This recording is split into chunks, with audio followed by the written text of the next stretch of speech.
The Man Who Slept in His Car, Daniel Carter's story. I want to tell you about a man named Daniel Carter. Not a rich man, not a famous man, just a man with a dream so big that it almost destroyed him before it saved him.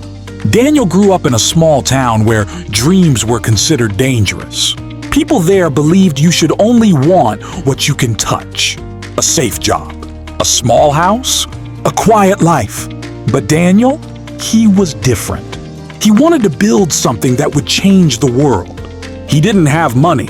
He didn't have support. What he had was an idea, a simple mobile app that, in his mind, could connect people in a way that had never been done before. When he told his friends, they laughed. When he told his family, they said, "Daniel, stop chasing foolish dreams. Get a real job." But dreams are stubborn things. They don't leave you alone. So one morning, Daniel made the hardest decision of his life. He sold almost everything he owned, his TV, his furniture, even his bed, to buy a second-hand laptop and pay for software. When the money ran out, Daniel couldn't pay rent. The landlord threw him out. And for the next 8 months, Daniel's old car became his bedroom, his office, his kitchen, and his shelter. It was winter when it started. Cold nights felt like punishment. Sometimes he didn't eat for a whole day. Sometimes he ate a sandwich and saved the other half for breakfast. Every morning, he drove to a cafe with free Wi-Fi, ordered the cheapest coffee they had, and worked on his app until they closed. He wore the same jacket every day. His shoes had holes. But in his mind, he wasn't poor. He was building something. There were nights when the cold cut through. His bones and his hands were too numb to type. Nights when he cried, silently, so no one would hear. And there were mornings when he woke up and thought, maybe they were right. Maybe I'm just wasting my life. But every time that thought came, something inside him whispered, just one more day, Daniel. Just one more try. Then one day, after hundreds of failed attempts, after months of living in the dark, the app was ready. Daniel uploaded it to the App Store and waited. At first, nothing. A few downloads, a few reviews, nothing special. But then, one day, a popular blogger discovered his app and wrote about it.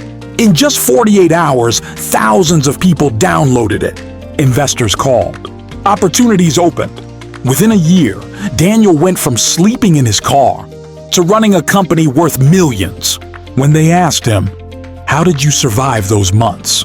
Daniel smiled and said, "You don't survive by having money. You survive by having a reason to keep going." Today, Daniel's app is used in over 50 countries. But if you ask him what he's most proud of, it's not the money, not the company, not the fame. It's the fact that when the world told him to quit, he didn't. And maybe that's the message you need right now. It's not about how fast you win. It's about how long you're willing to fight for the win. Because sometimes, the road to your dream will first take you through hell. And if you can keep going through the cold nights, the hunger, the doubt, one day, your story will be the reason someone else doesn't give up. The truth is, most people never see the finish line. Not because they can't get there, but because they stop walking halfway. They let fear tell them it's over. They let the world convince them they're not enough.